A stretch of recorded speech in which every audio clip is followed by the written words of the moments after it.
Hi there, good morning. This is Kakaaki Social. I'm Obozeghie. Welcome to Thursday's edition. Now, the Association of Senior Civil Servants of Nigeria has alleged that the 17,000 civil servants who were delisted from the Integrated Payroll and Personnel Information System, IPPIS, have been replaced with names of personal assistants, special advisors, and ministers who have served in the past. The delisting was for failing to comply with the verification exercise that spanned through 5 years. Now, while the association is calling on the workers to remain calm since measures are being taken to salvage the situation, they also criticize their members, wondering why they didn't turn up for the verification exercise. We receive an information that over 17,000 workers in the core civil service did not carry out the online verification, which was done by the Office of the Head of Service of the Federation.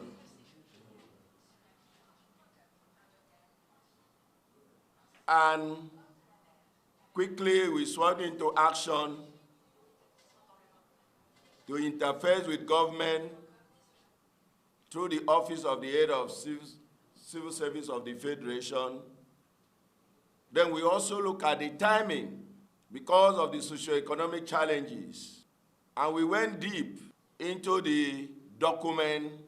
We realized that names of PAs, SAs, and even some ministers were included in the IPPIS, whereas these peoples were political office holders in their own rights in various regimes.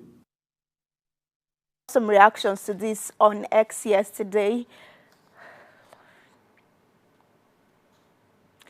Forola she said, what even compounds this already terrible situation is that the money stolen is borrowed.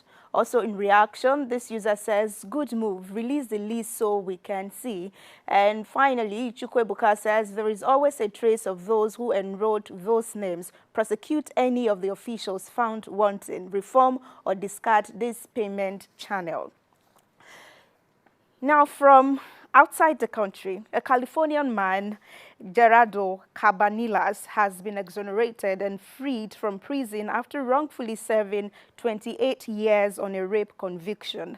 He was released from prison Tuesday when it was discovered that he was not one of those responsible for the incident of attacking a couple in 1995, almost 3 decades after.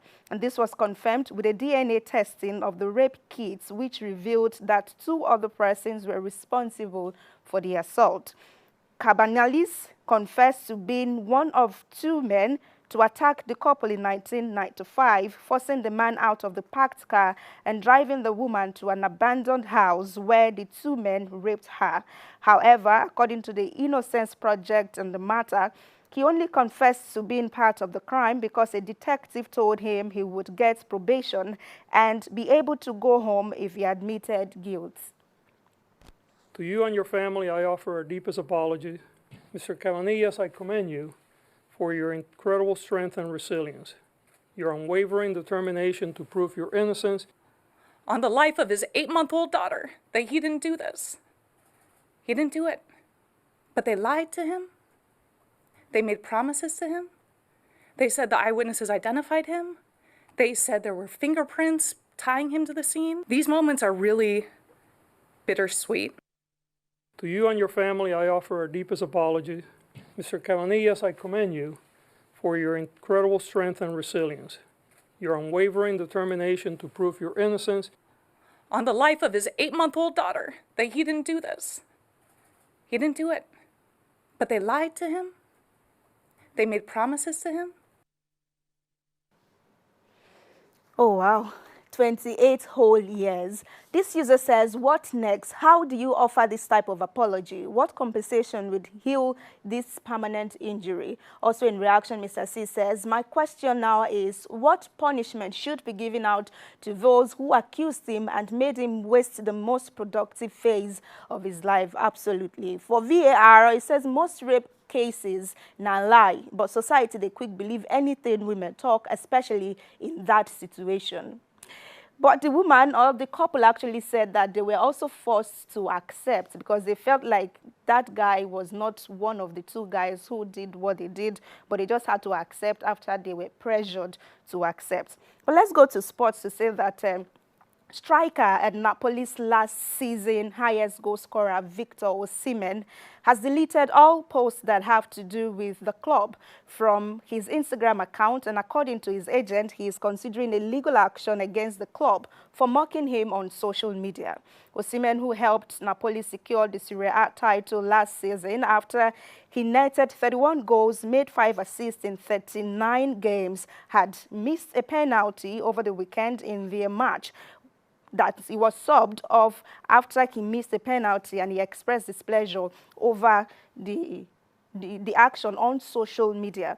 Osimhen, who helped Napoli, to say that after the match, Napoli took to their official TikTok account to share a denigrating video of Osimhen missing the penalty after begging to play it. In another video on the same official social media account, Osimhen was described as one who is neither a male nor a female, but a coconut with ridiculous voiceovers.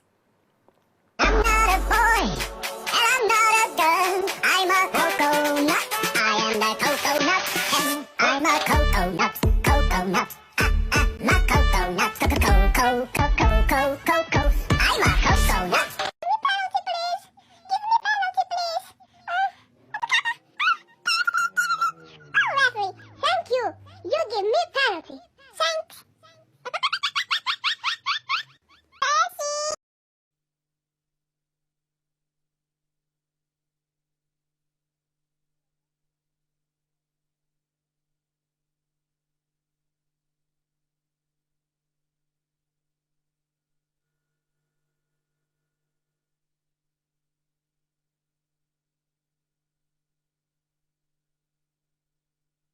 Okay, so that was Victor Osimhen right there, where he snubbed his players yesterday, but shook hands with the teammates at the arrival for yesterday's match. Omotayo of Lagos says Napoli is a disgrace to the world of football. It's about time FIFA starts taking serious action against all these racist clubs, especially Italians, with the way they treats black footballers. This man give everything in his arsenal to end your many years trophy drought, and this is how you are paying him back. Avalanche says Osimhen's issue with Napoli, I believe, began when the club tried to glorify Kvaratskhelia as the star who led them to title glory, which was very wrong and strange. It almost felt or feels like there is a racial undertone somewhere.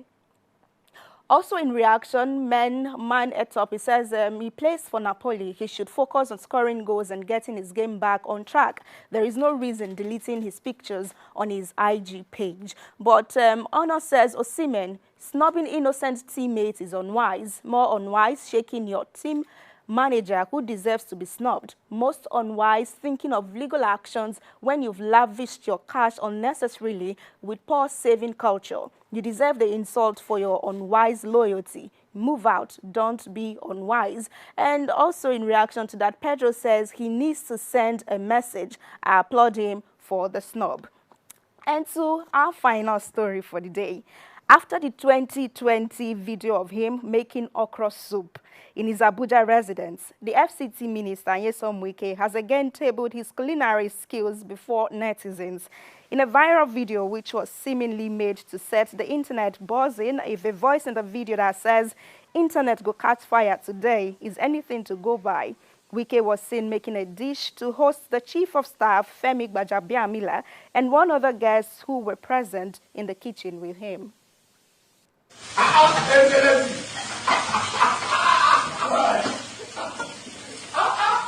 Oh God, you want to put it out?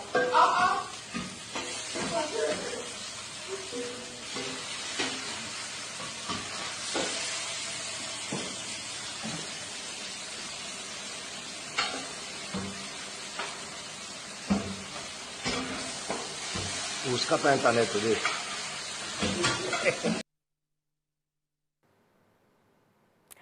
Chef Wike writes there, Lucas says, scatter the internet today. This is what our politicians think will get us talking. I'm tired of this country, man. For Bode, it says president and vice president in view 2031. Okay. For Yahaya, Wike left where they used to call him leader to go and be cooking for Gbajabiamila. And for Maurice, he said Nigerian politicians have mastered the art of using Nigerians to catch crews. Why was Gbajabiamila expecting Wike in the kitchen?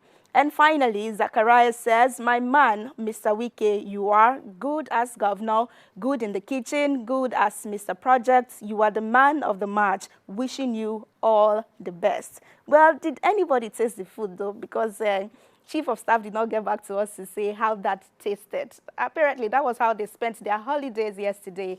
How was yours, if you had?